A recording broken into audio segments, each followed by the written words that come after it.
So I've been really blessed the last few days. I've had Laurenz here from Germany, who has tons of experience with temperate and large-scale syntropic agroforestry.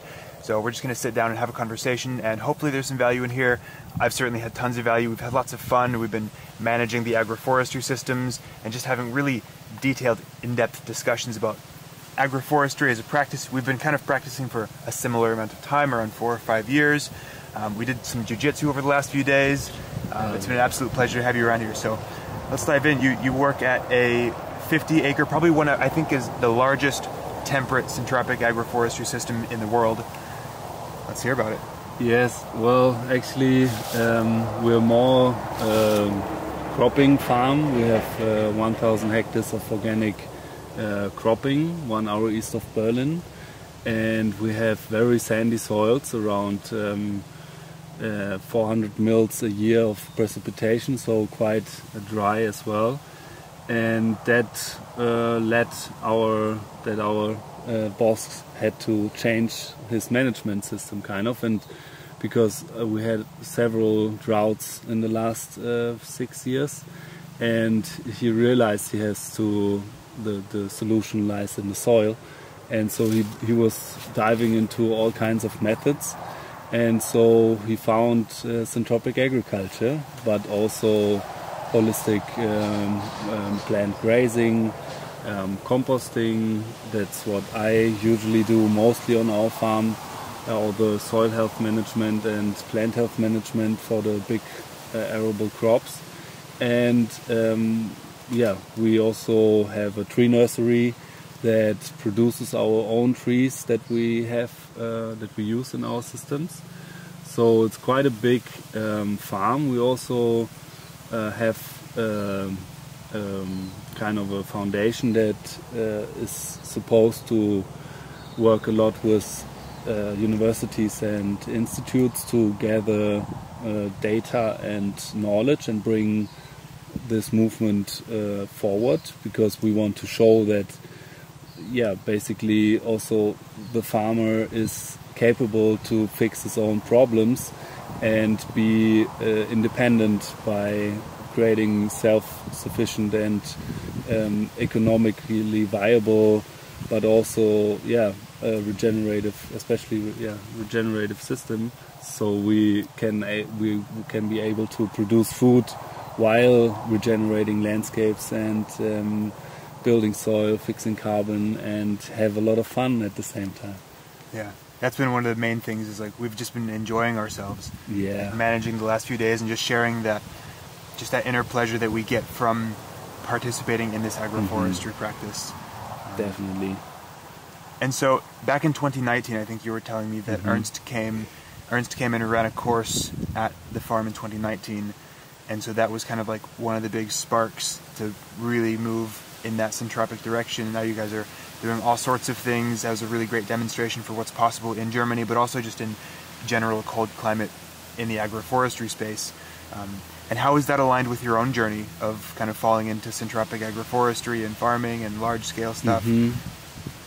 Well, yeah, I came to the farm in 2019, just after the first workshop with Ernst Götsch, where he came and they implemented the first systems.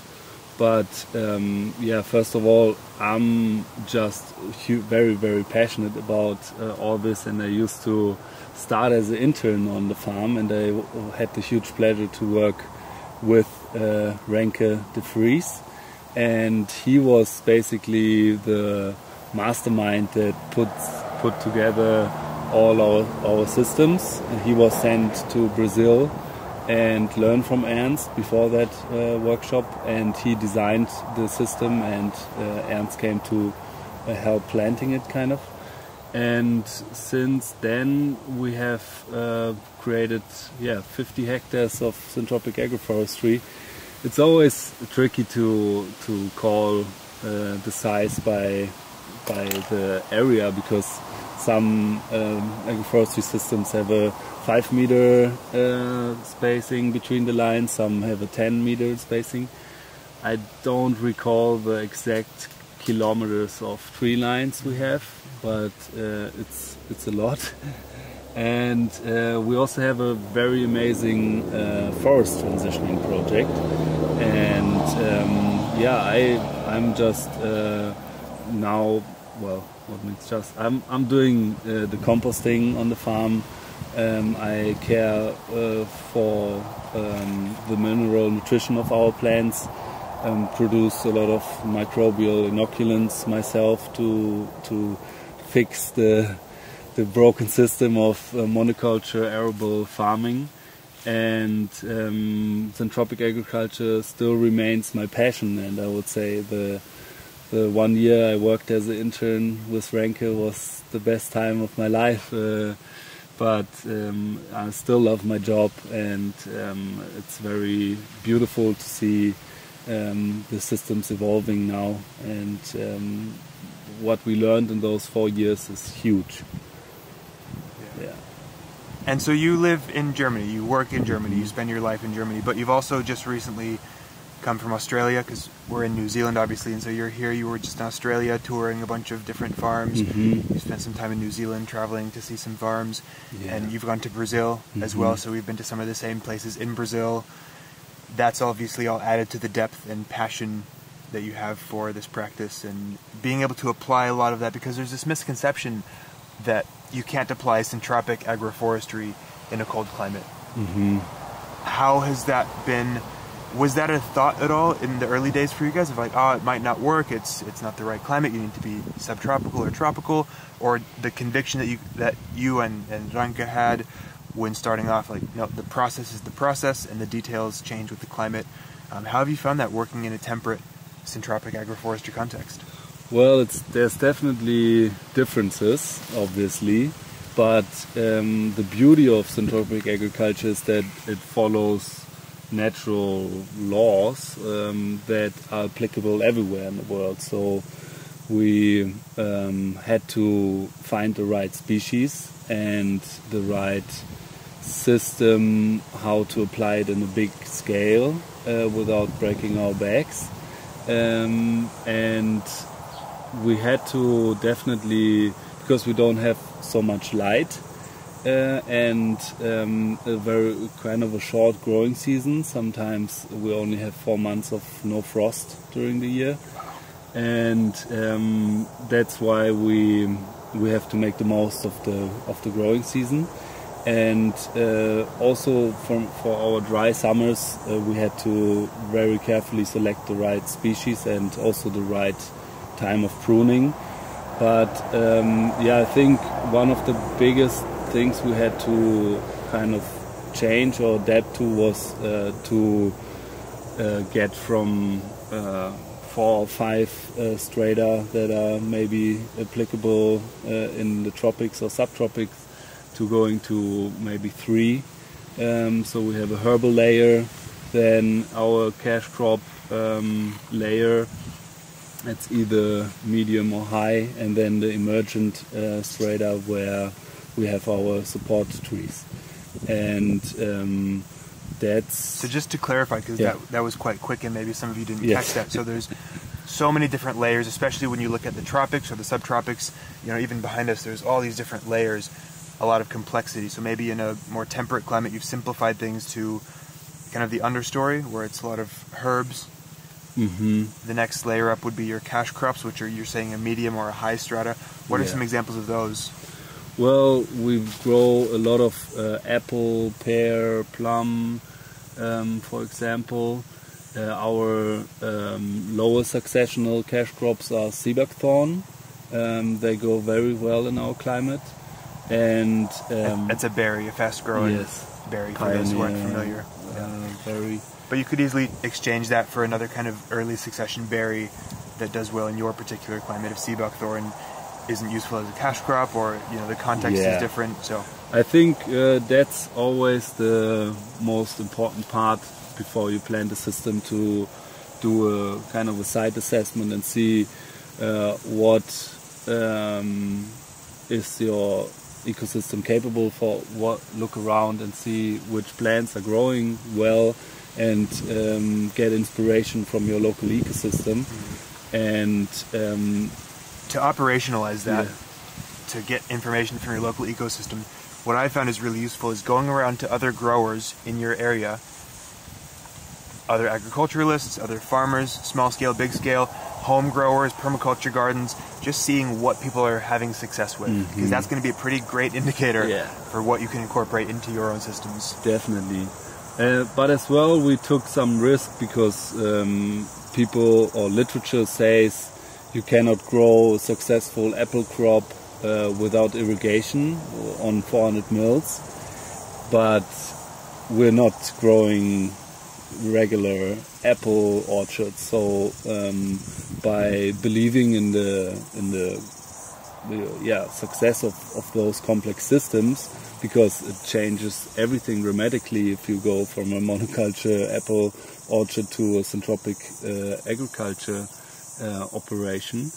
We planted a lot of apples by seed to really get them established very well, and we have seen that's one of our biggest realizations in those years that we experienced, that the trees we planted by seed are way more drought resilient and in general resilient than trees from a tree nursery. So by planting the seeds and leaving them there where they have to stay their whole lives, kind of, they have the time to establish such a good root network. And also, I think what's very crucial, we try to work with local seeds. We get local seeds from either like small scale juice makers, and also we collect a lot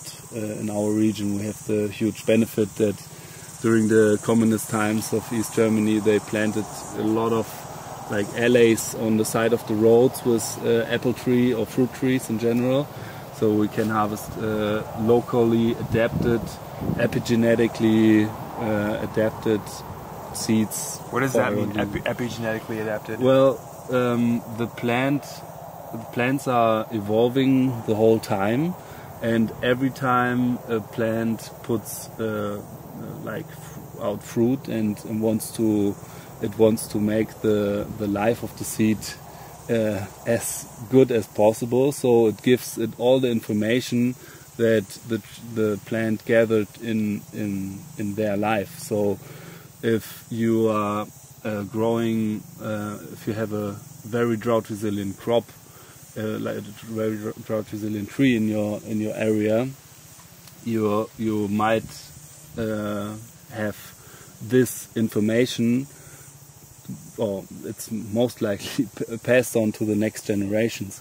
But it's not only drought resilience. Also, if you take really good care of those trees and make their lives as good as possible, they will have like amazing traits being passed on in further generations. So it's kind of genetically modifying or engineering a plant, but in the right way, in a natural way, giving the plant the best life possible, so it can pass on the best genes possible.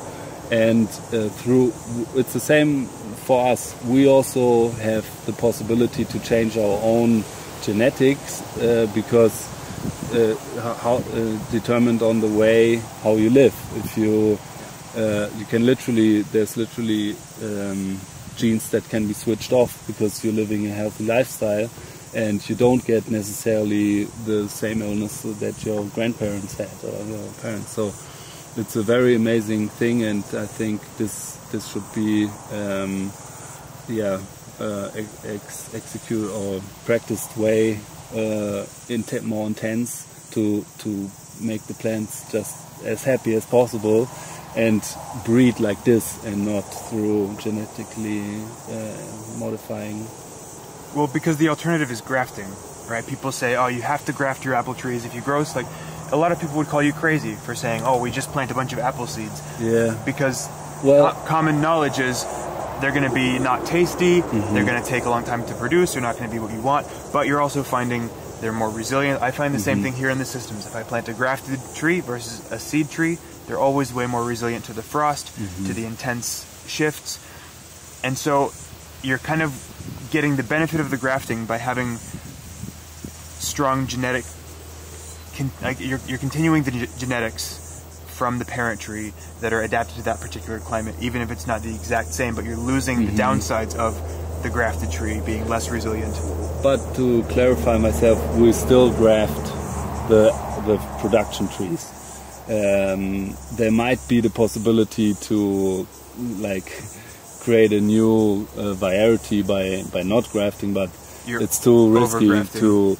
Yeah, but you still have the traits in the, I don't know how you call it in English. Yeah, the root stock of the tree. So the root stock is like the one that is that has to be drought resilient, that has to have a good capability to communicate with the microbiome. And what we see nowadays that a lot of people plant grafted trees to dwarfed root stocks. It's very sad to see, because those dwarf trees, they also have a dwarfed root growth, so they won't be as resilient, and also from over breeding you also lose a lot of traits that might be not visible in the first years, but you in many cases from overbreeding or hybrid breeding, the plants lose the capability to communicate with the microbiome as a natural plant would do. So yeah, it's very tricky. So even if you're planting it in these diverse systems, which have more of that network and that communication, that symbiosis together, it still is almost lacking the ability to have that, be part of that communication network in the same way as a seed-grown tree would. Yeah, and for example, genetically modified seed will have not the possibility to communicate like a functional plant with the microbiome, even in such a system. And also hybrid plant will be handicapped in that regard. So you might get a bigger yield from the hybridized plant in the first year, especially on a dead soil. But actually heirloom trees and vegetable varieties, they have the highest capability to work with the microbiome, and if you make the conditions right for those plants, they will outcompete the hybrids by far, not just by the not just by the yield, but especially by the taste and the nutrient density. And the health of the plant. Yeah, and the health of the plant, exactly. More resilience and pest pressure, climatic conditions. Definitely, yeah. Cool. And so, zooming out again, we're looking at, that's your cash crop and how you're operationalizing that. You're planting a lot of things from seed in these tree lines, 5 to 10 meter spacings, alongside your understory herbs, early succession berries, and then your emergent layer right at the top. You said that's your support species. Yes. We've been having discussions, you're talking about things like, you know, because cold climate, you don't get to grow maybe the eucalyptus and the acacia, these evergreen species, but what are you using? Well, we work a lot with poplars, with birch, for the early successions. We don't really use willow a lot, because we would like to have a mechanized pruning at a certain stage, and the willow tends to sprout all over the stem, so it would be a pain to mechanize it. When you do a pollard on it, it sprouts all over the stem. Yes, exactly. And the poplar, you pollard it, it shoots from the top. Yes, exactly. And then we started working as well a lot with acacia.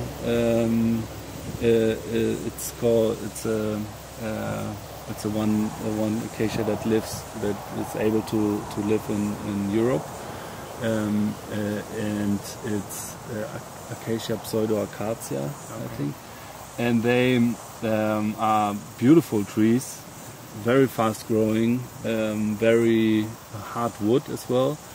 Unfortunately they have spikes, it's a pain to manage, but yeah, and if you there's some varieties that grow very straight stem, because a lot of those trees in our area, they grow like crazy. Yeah. And also we started working with Paulownia, and for the latest succession support species, it's more like oaks, maples, beech, things like that. But and you mentioned alder as well. Alder, yeah. And we have a lot of different maple varieties. So yeah, we plant a lot of those out of our local ecosystem. There's two things I want to get back to one of them, but Yes. the maples are really interesting because we were talking about grape agroforestry systems for grapevines, and how do you manage grapes in an agroforestry system? Do you grow it on a support tree? Do you put up a trellis? And you mentioned that you guys are using maple, and they were historically doing this in the Roman era, Yes. where they would grow a maple and they would keep it highly managed and grow the grapes on that. Definitely. Yeah, we have one line in our test field with that, and we keep the maple on a like easily harvestable height, and then we grow the vines on top and harvest them there. But I mean, for us like this, to reach a height of a system like this, it would take us maybe 8 years. And so our, and how old is this? Like 3 years? 3 years, oh yeah. So I'm very jealous being here, and I think everybody who loves photosynthesis just goes crazy in those kind of climates. And so we don't harvested any grapes yet from our from this system, but the son of Ernst Götsch, Tancred in Tessin in Switzerland, he's actually producing wine, and he's growing all his wine crops on trees in a diverse system, and he has no fungicide use and no pesticide use, despite the densely planted area, and a lot of people don't believe that. Have you been there to see his systems? Unfortunately, I haven't been there myself, but I have a lot of friends who went there recently and told me about that. And so in that circumstance, would the grapes kind of be planted on those support trees in an alley crop situation, so they're not in the diverse tree line? Yeah, it's in lines, definitely, and it's focused on mostly just grapes. Okay. And support species. Yeah. But the beauty I get as well, that is easily applicable to large-scale agriculture, and what you see at Ernst's farm is that most of his diversity comes from the support species actually. So you almost have a monoculture cash crop, but from the support species you get all the diversity. That's what I noticed being at Ernst's place, was you're actually looking at the understory and it's all cacao. Yeah, exactly. It's all cacao, but there's still the diversity in the overstory and all those support species in the organic material. But when you're harvesting a commercial crop, you want to maximize that. Yeah, definitely. But still get your diversity in. Yeah. And so that's kind of you guys with the apples, the plums, the pears, yes, the sea buckthorn. Those are your cash crops where it's lower overall diversity, but then the diversity comes in with the support species. Yes, so all the herbs, all the support species. And the herbs are not for harvesting and commercial sale, the herbs are just for support. We use the herbs for ourselves, maybe, because it's like... On the farm, because you said there's 50 employees? 30. 30 employees. Yeah. So we have rosemary, sage, artemisia, and estragon, and a lot of edible herbs or medicinal herbs. Very diverse. Going there. Yeah. And they are actually one of the most important part now in our system, because by creating a very dense herb layer, we shade out all the grasses, so we don't have to weed in the tree line as much, or almost. If we get the density right, we don't have to weed at all. And we need the shade. He's thinking back on the last couple of days of weeding in the tree lines, hopefully just in the new systems. Yeah. In the new systems, there's just so much sun that weeding in the tree, and has that evolved over time? Because in the first couple years, there was more weeding in the tree line, and then it kind of fades away as those herbs establish and take cover. Definitely, but nowadays we kind of pre-seed, or we propagate our herbs, and then we plant them as little seedlings to be really sure, and we plant them at the side of the tree line. On the side. Yes, because we want to manage them mechanized as well. Yes. And so what does that management look like with machinery? Well, we have it's like a hedge cutter. Just like one of these things? Yeah, exactly. Yeah. And because what seemed to be as well very important to have a very clean cut, because the cleaner the cut, the faster the regrowth. And so those kinds of cutting systems, they produce a very, very clean cut.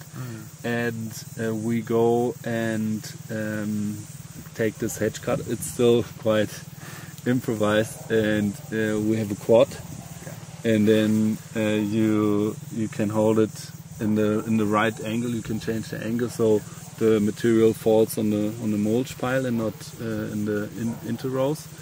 Yeah. And then you just drive along. So you have tree line with your support trees and your cash crops of trees and berries. Yes. And then what's that spacing like between the tree line and then the herb line? Well, we have basically the herbs growing inside the mulch, so it's maybe 20-30 centimeters. Yeah. Far enough away so that you know you're not going to accidentally cut your tree line when you're managing, but close enough to act as that shading mechanism to keep the grass out. And so when you're cutting, the material is just falling into right where it's being cut on the mulch line. And that's what we kind of evolved to from all the years now, because so we just planted one system like this. Before we had the herbs inside of the tree line, so you had to go there by hand and prune them. And at 50 or 30 acres, that's a big job. Yeah, hectares even. Yeah. Yes. And then the thing is, but we don't want too much sun in the tree line in the first years, because the seedlings, and we plant almost everything by seed nowadays. Only the pioneer trees we plant from cuttings or young seedlings. What size cuttings do you guys use for the support? Well, trees? We used to use poplar cuttings, and we didn't use a lot of elderberry cutting, but in other systems I planted, we used cuttings from elderberry, poplar and willow that were more small scale. But in our case, we even get the poplars or from a forest tree nursery, so quite cheap and with a very nice densely rooted rootstock. So they just explode right away. Yeah. And with cuttings, you never know if they might catch.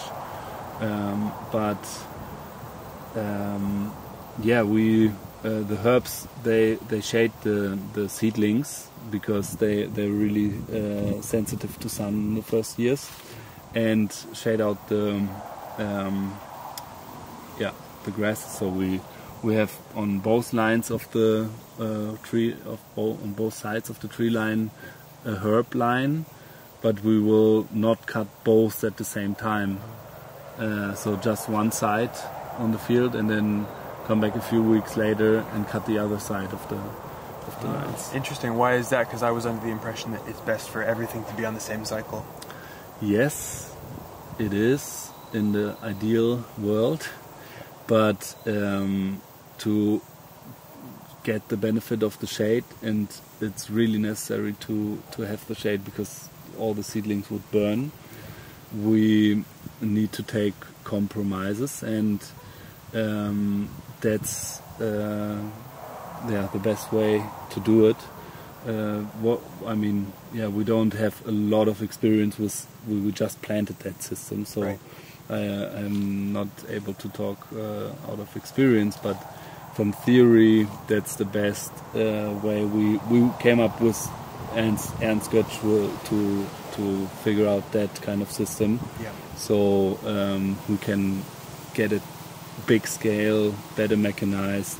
Less loss and burn from the young seedlings being exposed. Because you mentioned before that, yes, Ernst ran the course in 2019, you guys set things in motion then, but he's since then been revisiting 2 times, yes. And has been really pleased with what you guys have managed to accomplish and do. Yes, he is. Especially, I think, our forest transitioning project amazed him the most, because there we went like full-on syntropic with doing actually a clear. So we transitioned pine monoculture into diverse forest. And you harvested the pine for timber? Mm-hmm. Yeah. We took out the best parts of the timber actually we cut the trees by hand and took the wood out by horse. Wow! And it was quite a nice thing, but it was a lot of labor, the whole system. And because all the other tree parts, the stump parts that were not high quality value, we arranged on the side of the tree lines, and we shredded all the crowns of the trees and then put it in the middle. And pines produce a very acidic soil, and also a lot of people are afraid to use pine mulch or pine needles because they will turn the soil even more acidic. But what we have seen, it was mind-blowing, and it still is, that in the area where we did a clear cut and took all the old trees out, we had a huge regrowth. And so you clear cut, you took all the trees out, you arranged the material, the organic material, and then in that clear cut planted a lot of seeds and some seedlings. And just beside of it, we planted the same thing, the same way, but we left 40% and another part 60% of the old trees in, because the forestry professors told us this might be better because they would have more shade. But interestingly, on the clear cut, where there's a lot of sun exposure, was very sandy soil, pH of 3, and no nutrients in the soil basically. It exploded. It's the best system that we have. It's incredible. Of all of them? Of all of them. Do you think that difference between the clear cut, the 40% and the 60% retention is due to just the full system reset happening? Yes, definitely. Yeah. And also because from the reset, I think the mycorrhizal connections, or in general the microbiome, will change its focus kind of, and versus support in the 40% it's still kind of stuck playing half of the old game. Yes, exactly. We have university figuring out the mysteries behind that system. That's great to have research and funding and programs dedicated to diving into the details of why things are working. Yeah, it's very amazing. We got an incredible researcher. She's from Munich, and she comes all the way up to Berlin or to Brandenburg. And she's called Farha Assad, and she used to be on Ernst's farm in the 90s. Wow. And so she knows about syntropic agroforestry. she even helped him writing this one paper that he made, the perennial paper. And so she got interested about the project, and she got the funding to do her work that she would love to find out what's going on there. And so we have a huge pleasure working with her and her team, and they already found out that, for example, even the shade-loving seedlings that came up by seed, like the beech, they actually do better in the clear cut with no shade than in the one with 40% or 60% left. Wow. So yeah, it's so mind-blowing, and Ernst was very happy to see that as well, because it was such a good example that it's working. And we have so much pine monoculture in East Germany and on the world in general, and here in New Zealand as well. Yeah, and it's just beautiful to see that it's possible to change the system in such a fast and dramatic way. And now, like, we also planted a lot of support plants like chestnuts or some berries that were more for the ecosystem, but it's growing so well we could think about harvesting them. So it's incredible. Yeah. And so why do you think the impact of the acidic soils, because I hear the same, you can't grow things where pine were growing, don't use the organic material because it'll make things more acidic. I've done a few installs where we actually use pine organic material, and they're booming, right? And so why do you think that is, that stereotype and that preconception that you can't do anything with old pine land? Why do you think that's, like, seems almost irrelevant, I guess, in this case of the, at least the clear-cut area? Yeah. Well, it's always a matter of diversity, I would say. If you want to plant a monoculture crop after pine forest, it will suffer, definitely, because it will be stuck on the available nutrients that are there, and the pH won't change a lot from microbial activity, because there is not a lot of microbial activity. And it's fascinating what organic matter and root exudates from the plants combined with a diverse microbiome can achieve. Actually, they can lock away toxic heavy metals, change the pH, and make nutrients available that people would not believe that they are in there. Like, there's a lot of situations where, especially in Australia, where people think they have to apply phosphorus, but because their soils are so old, but in the right system actually it appears, and it does, because microbes and worms, they actually are able to extract minerals from the parent material that are locked in there since millennia and just need the right conditions to be solubilized, or not even solubilized, just accessible, because plants can also take up nutrients in a not soluble form. So, and that's what people forget about, that, because they can take up soluble nutrients, but that led us to a system where we apply only soluble nutrients that leach out a lot and might just be 20% effective. But also the plant in the right system can even take up whole amino acids and molecules that some people would not believe that the plant root can take it up, and especially they can take up bacteria. That's the amazing thing. The plant can get almost all its nutrients just from taking up bacteria, excrete some heavy or some very reactive substances to dissolve the bacterium, or even just the cell wall, get all the nutrients from that.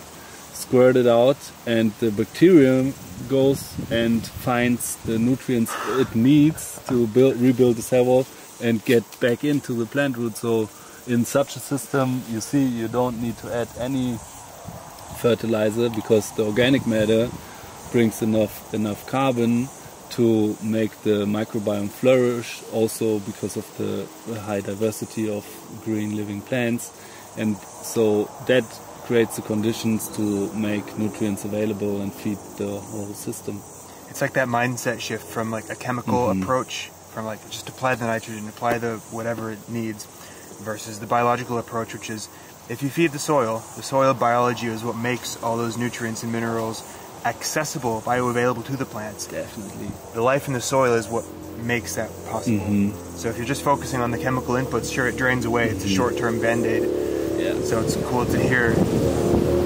Yeah, I guess it reaffirms that that's the answer. Whether it's in a ex-pine plantation, or whether it's in, starting from scratch and grass, or retrofitting an existing orchard or monoculture, the answer is in the soil biology. Yeah.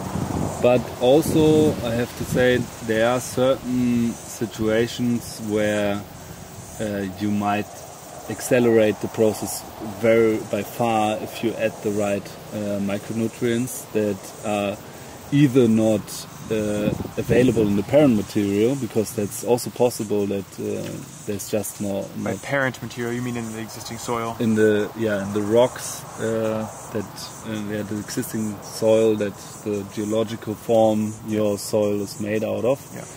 And here you have volcanic soil that's quite young, so you have very a lot of nutrients in the material, but in certain soils you might not have certain micronutrients, and I think it might be even possible to change it just through agroforestry, but also it just takes way longer, and micronutrients play a very important role in plant metabolism, and to get a system starting, it might be beneficial sometimes to add some, for example, some rock dust with certain micronutrients, and or some silica, some available silica, or things that are limiting factors for the start of such an ecosystem, because the biology also needs certain micronutrients to function properly, and if those are scarce, you will have a very slow start, but eventually it will come over time. Well, it's just that initial input. Yeah. It's not a dependency. Exactly. Yeah. This is great. So we had some really great discussions over the last couple of days about why this is such satisfying work.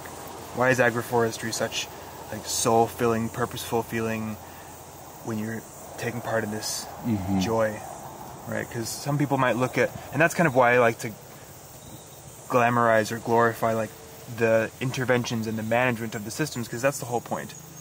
I've heard, I don't know where this came from, but I've heard that in the agroforestry space or food forest, planting it is only 5% of the work. Yeah, definitely.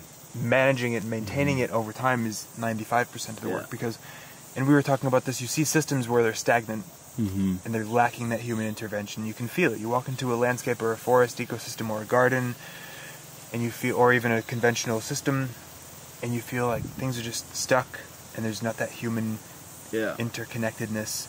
And that's what I love about agroforestry, is it's really pulling the human back into the natural world. Definitely. I think this fact really changed my life, to be honest. It gave me my life purpose, because I realized we can, this is kind of the mission or the purpose of our species, to facilitate the well-being and growth of the ecosystem we are part of. So we tend to separate ourselves from the ecosystem and see it as something different to our civilization, something to extract from or relax in. But people completely forget that we are completely connected to everything, and that we are part of this, and part of this intelligent system, and not the most intelligent one. But that probably feels so abstract to somebody who's not familiar with this kind of work, not familiar with what does it feel like in your being to take part in an agroforestry system or a food forest. Like, it's quite an abstract concept, and it feels quite like hippie almost to say like, oh, it's all interconnected, but you start feeling it in your soul and in your bones when you're managing these systems and you're watching, especially when you have a long-term relationship with them. You watch them and you're part of different cycles and you can observe.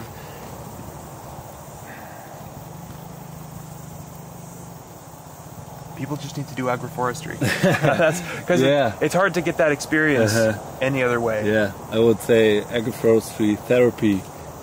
Just it's a new industry. Working and living in an agroforestry system for a few weeks, and you feel purposeful again. If you feel like you don't have any purpose in your life, agroforestry therapy. Yeah, but also, I mean, it may sound a bit hippie, but it is how it is. And there's like amazing work by James Lovelock about Gaia theory, and he explains very well scientifically how all the processes in the environment are connected to each other, and without certain things nothing would be, but so everything depends on each other, and we tend to forget that and only try to serve our own well-being and consumerist lifestyle, and by that we destroying our foundation of life, and that's so sad, because I get so much satisfaction and pleasure and sense of feeling useful and not like a parasite on this planet by working with natural ecosystems. And we're not producing only food here, we're creating habitats for insects, for birds. We create this huge ecosystem in the soil, because living soil is an ecosystem full of life with many different interactions and relationships, and a lot of people don't see it because you have to have a microscope to see it. But by producing food, we regenerate the landscapes and give back to the whole ecosystem, and as well to our community and our fellow humans by sharing the food, because you're literally creating abundance. All the food you have growing here, at a certain point you will never be able to eat all of it by yourself. So everybody profits from that, and that's like not only we as humans, but the whole ecosystem, and that's really what changed my life, to realize that I can be of service kind of to the world around me that I'm a part of, and not just a consumer. I think that's why once the hooks of agroforestry get into you, it's really hard to pull yourself out of that, because nothing else feels quite as purposeful. Nothing else feels quite as meaningful as reconnecting with like that deep purpose of our function as humans. You're rebuilding this ecosystem, all the ecosystem services. Your quality of life is high because you're spending time outside, you're eating fresh food, you're becoming a leader in your own community. Right? Because no doubt, yes, there's tangible benefits on the site, but think of all the ripple effects that people who are inspired by what you guys are doing, people who are going to watch this video and say, oh, I can actually go start doing this. Like, the ripple effect of positive influence is not just contained to the site itself. And, you know, it's in us, and it's in whoever it touches. And that's why I got captivated in that very same way. I came at this originally not from a background of gardening. I didn't care. I wanted to restore ecosystems. That's what I was excited about. And then it so happened that, oh, I can also like have all these other benefits and eat it too. Yeah. Like I get my cake and eat it too, in terms of like the joy of experiencing the recreation of an ecosystem. It's edible, it's delicious, it's getting all these like social benefits, the purpose that it's brought, and it's producing awesome food, and it's just, there's nothing quite like it. No. And I think that's why it's, once the hooks of agroforestry really get into you, they're tenacious and they don't let go. And it's hard, just a word of caution, it's hard to do anything else. It's hard to waste time. I can't just go for like, nothing feels purposeful about like what you said about being a consumer. Right? Yeah. I could never go back to that kind of life after being a producer.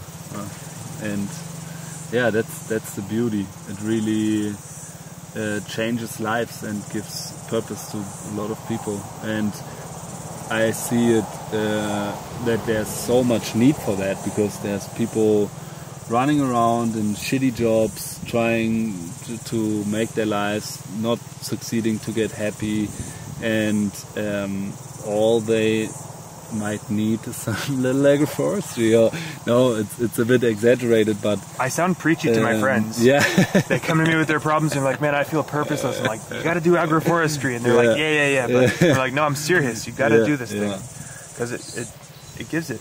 Definitely, it helps you find that purpose." Yeah. And we have so much landscape we have to regenerate, and the need is so urgent.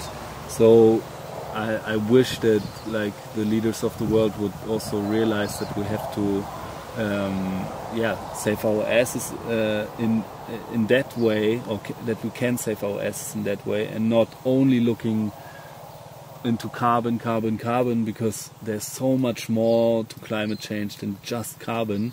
It's biodiversity, it's water cycles, and it's local community resilience. Yeah, you know, there's so many things that this touches. Exactly, and it just feels bulletproof. Yeah, and nobody looks into agriculture in terms of solutions against climate change. Everybody's just about, don't eat meat because they produce so much CO2 with all their farts, but it's also not true. If you have the right system for the cows, they can actually create a lot of biodiversity, fix carbon in the soil more than they excrete, and manage the landscape. So yeah, and produce very delicious, healthy food if it's grown right. So that's the misconception many people have, especially if you live in the city.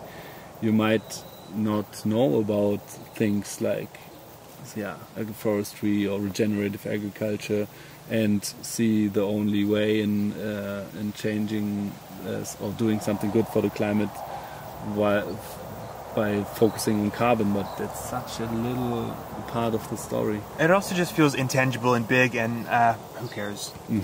I mean, like, if somebody says, "Oh, you got to fix the carbon problem immediately," I'm like, I'm an individual person. What do I mean?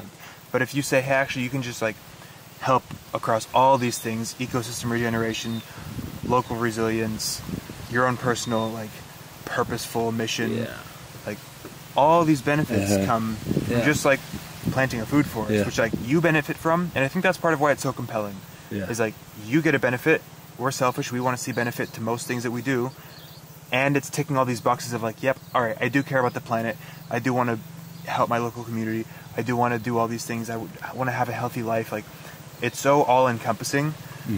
I think that's why it's so powerful. Definitely. And that's why I push so hard. That's why I'm like, you got to do agroforestry. Yeah, and at the same time, we're fixing the biggest problems of our time. Storing carbon in the soil, creating diversity. But we're just coming back to how things were as well, because this is how things were practiced. Basically. Like, you know, in our early human ancestors did very similar practices. We've become disconnected, and then it's just about relearning. All right, how do we do that in a modern context? And I think, you know, because obviously they weren't planting tree lines and they weren't doing this with all the machinery and all the knowledge that we have now, but they were still doing it. But now we can just do it in our own flavor, in our own way that's context appropriate. You know, we have access to seeds from all over the world now, and I just love it. It also connects you with really cool people. Definitely. You know, like you just connected over like very randomly, and now we've been able to have the last 2 days of just wonderful discussions, and because it's almost like the jiu-jitsu thing. you go anywhere in the world and people practice jiu-jitsu, so you can like immediately connect with them over that and have a really great time. Same with syntropic agroforestry is like, you're not from this place, but you do this thing that's like so specialized and niche, and that we both share this very common like understanding that you can just dive right in. We're managing, we're doing it all, and we're just having these really great discussions about the details and like looking at slightly different management ideas, and it's just, it connects you with people in a way that you can't connect with them without this kind of work. And we have both connections, jiu-jitsu and agroforestry. There's such a funny crossover between like agroforestry people and jiu-jitsu. I don't know what it is, but I'm on a mission to figure it out. Well, it's been an absolute pleasure, Laurenz. Yes. Thank you very much. Thanks, bro. Where can people figure out about like what you're up to and like keep learning more? Well, we have our farm 1 hour east of Berlin. We have farm tours, but if you are interested, you can also follow our Instagram. And what is that called? Gut und Bösel. We'll put it down below. Yes. It's a funny word play because our boss is called Bösel with last name, and it means evil, and so our farm is called Good and Evil. Kind of, yeah. So yeah, and also we have some events occasionally on our farm. People do internships on our farm, either in my department, being caring for the soil and plant health, or in the agroforestry part, or with the cows, or in the tree nursery. So yeah, there's always lots of fun and a lot of things going on our farm, and yeah, come by if you're close. Yeah, wonderful. Well, hopefully you've enjoyed your time here in New Zealand, here at amazing, here at the demonstration site. Yeah, really nice. Beautiful work what you're doing. Just keep it up. That means a lot coming from you, since you've seen a lot of systems. It's easy for somebody who hasn't experienced or seen a lot of syntropic agroforestry systems, or is totally new to it, for them to come here and say, wow, this is amazing. But I guess with your experience, to me, that carries weight. So yeah, definitely. Yeah, I appreciate that, brother. Cool. And I can't wait to visit you in Germany. I'll be there. I'll go next year. I'll go tour around Europe and see all the agroforestry out there. So can't wait to reconnect. Yes. Thank you, man. Bro. What a fantastic conversation. Hopefully you guys got some value out of it. Let's grow. Yeah, let's grow.